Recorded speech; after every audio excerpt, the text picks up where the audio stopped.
Chandrayaan 4 lunar exploration, चौंक गए ना? इसे सुनकर चौंक जाओगे, क्योंकि चंद्रयान 3 तो अभी चल ही रहा है प्रोग्राम। अब देखते हैं 23 अगस्त को वो जब मून पर लैंड करेगा तो क्या हुआ। आपको बता दें चंद्रयान 4 लूनर एक्सप्लोरेशन भी तैयार होने वाला है। जाने इसरो और जापानी स्पेस एजेंसी की उस मिशन के बारे में जिसे हम आपको डिस्कस करने वाले हैं और जिसे बताया जा रहा है चंद्रयान 4। तो चौंक गए ना? चंद्रयान 4 एक ऐसी सुगबुगाहट है, मतलब ये हुआ है कि भारत का चंद्रयान 3 मिशन तो चल ही रहा है, उधर चंद्रयान 4 की सुगबुगाहट मतलब बातचीत शुरू हो गई है पेपर लेवल पर। अब देखते हैं कब ये लॉन्च होता है, कब क्या होता है। पहले तो इसकी तैयारियां होंगी और ये बताया जाएगा कि क्या करना है। सुगबुगाहट इसलिए शुरू हो गई है क्योंकि इस मिशन में भारत के साथ जापानी स्पेस एजेंसी भी काम करेगी। ये जापानी स्पेस एजेंसी काफ़ी फेमस है। फ़िलहाल बेहद शुरुआती स्तर पर इस मिशन के लिए, चंद्रयान 4 मिशन के लिए बातचीत चल रही है। जापानी वैज्ञानिक इस साल इसरो के दौरे पर भी आए थे। आइए जानते हैं कि इस मिशन के बारे में क्या क्या जानकारी मिली है। भारत का महत्वाकांक्षी मून मिशन चंद्रयान 3 चंद्रमा की तरफ अपनी यात्रा पर है और सब कुछ पॉजिटिव चल रहा है। इस बीच बात उठ रही है चंद्रयान 4 की मिशन की। ये कब शुरू होगा क्या पता, भारत इसे अकेले करेगा या किसी देश के साथ के साथ मिलकर करेगा, ये भी आपको जानना है। तो क्या आपको बता दें कि जापान के साथ चंद्रयान 4 मिलकर भारत एक मून मिशन करने वाला है जिसका नाम होगा lunar polar exploration mission. Lunar polar exploration mission, ये आपका LUPX के नाम से भी जाना जाएगा। अब देखो, बहुत सारी चीज़ें एक्सप्लोर करने के लिए एक्सप्लोरेशन की ज़रूरत होती है। तो एक्सप्लोरेशन आपका एक्सप्लोरेशन कह सकते हैं या फिर रिसर्च कह सकते हैं, तो किसी चीज़ की जानकारी कह सकते हैं। इसी लोग कह रहे हैं चंद्रयान 4 हो सकता है इस मिशन का नाम। बता दें आपको कि इस मिशन में इसरो और जापानी स्पेस एजेंसी JAXA चांद के दक्षिणी ध्रुव पर जांच पड़ताल करने के लिए लैंडर और रोवर उतारेंगे। अब देखते हैं लैंडर किसका होगा, रोवर किसका होगा और रॉकेट किसका होगा। उम्मीद है कि यह मिशन 2026-28 के बीच पूरा हो सकता है।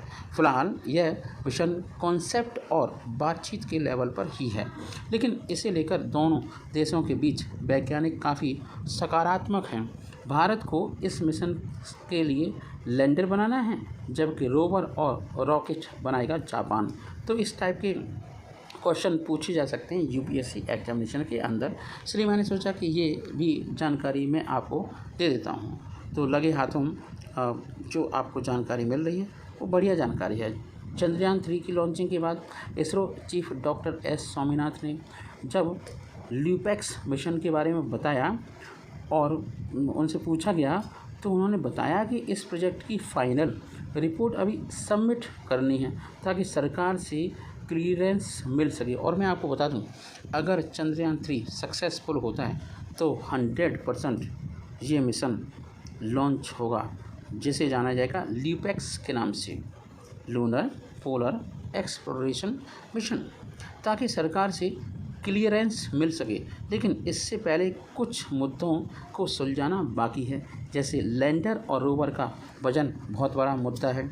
इस पर दोनों देशों के वैज्ञानिक मिलकर प्लानिंग कर रहे हैं कि कैसे दोनों के वजन को कम किया जाए। एक्चुअल में क्या है कि जब हम किसी भी चीज़ को कहाँ पर भेजते हैं, स्पेस में भेजते हैं, तो काफ़ी ताकत लगती है ना, काफ़ी चीज़ें खर्च करनी पड़ती हैं तब जाकर के, और रॉकेट वैसे ही बनता है। तो सारी नपी तुली तैयारी पहले ही हो जानी चाहिए। अब बातचीत करते हैं चंद्रयान 4 मिशन में काफ़ी ज़्यादा चुनौतियाँ हैं। चैलेंजेस क्यों हैं उसे बताते हैं। डॉक्टर S स्वामीनाथन ने कहा कि इस प्रोजेक्ट पर फ़िलहाल काफ़ी विचार चल रहा है, थॉट प्रोसेस काफ़ी है, रिसर्च चल रही है।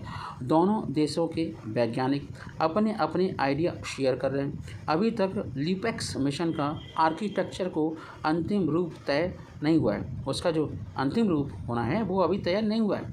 इस मिशन में काफ़ी ज़्यादा चैलेंजेस हैं जिसे सुलझाने का प्रयास जारी है। अगर इसरो इन लैंडर रोवर को अंतरिक्ष में भेजता है तो ये हमारे रॉकेट की क्षमता से ज़्यादा वजनी है। पहले उसे कम करना ज़रूरी है। नए लैंडर रोवर के लिए बनाना पड़ेगा नया इंजन। ये बहुत बड़ी बात हो गई, और कोई बात नहीं, इंजन भी बन के तैयार हो जाएगा 4-5 महीने के अंदर। उन्होंने बताया कि लैंडर हमें बनाना है, जबकि रोवर जापानी स्पेस एजेंसी देगी। रोवर का वजन भी ज़्यादा है, इससे पूरे लैंडर रोवर मॉड्यूल का वजन बढ़ेगा, इसलिए हम चंद्रयान 3 वाले इंजन और रॉकेट का इस्तेमाल नहीं कर पाएंगे।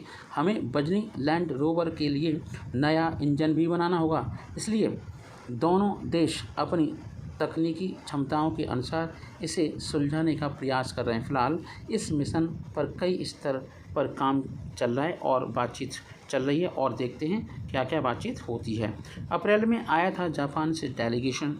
चंद्रयान 3 से मिलने वाली सीख से भारतीय वैज्ञानिक चंद्रयान 4 मिशन में काफ़ी कुछ बदलाव करेंगे। इस साल अप्रैल में जापानी डेलीगेशन भारत आया था, जिसने चंद्रमा पर लैंडिंग साइट के बारे में इसरो से पहले बातचीत की। आइडिया शेयर किए गए, साथ ही अन्य लैंडिंग लोकेशंस को भी खोजा गया। इसके अलावा रोवर, एंटीना, टेलीमेट्री और पूरे प्रोजेक्ट के एस्टीमेट पर भी चर्चा हुई कि कितना खर्चा होगा। सबसे बड़ी बात तो यही है, खर्चा।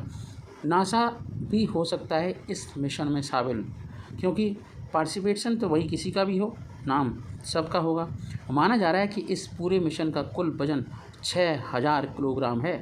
आप समझ लीजिए कितना वजन है, जबकि पेलोड का वजन 350 किलोग्राम के आसपास होगा। कि जो आपका पेलोड होता है उसी में सारी कहानी है, उसी में सब कुछ छिपा हुआ है। उसमें सारे कैमरे होते हैं, सेंसर्स होते हैं, और छोटे मोटे इंजन होते हैं, सोलर पैनल्स होते हैं, ये सारी छोटी छोटी चीज़ें होती हैं। साल 2019 में भारत और जापान ने लीपेक्स मिशन में अमेरिकी अंतरिक्ष एजेंसी नासा को भी शामिल करने की चर्चा की थी।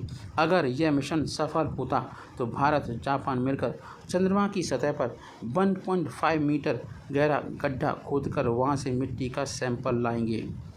ठीक है, तो ये बहुत इंपॉर्टेंट है। इसमें ground penetrating radar, GPR, ground penetrating radar, ये काफ़ी बढ़िया, उम्दा, अच्छी टेक्निक है, का इस्तेमाल भी हो सकता है। तो ये कहानी है काफ़ी इंटरेस्टिंग चंद्रयान 4 की। चलिए देखते हैं, बातचीत चल रही है। आशा करता हूँ कि ये सब ठीक ठाक होगा।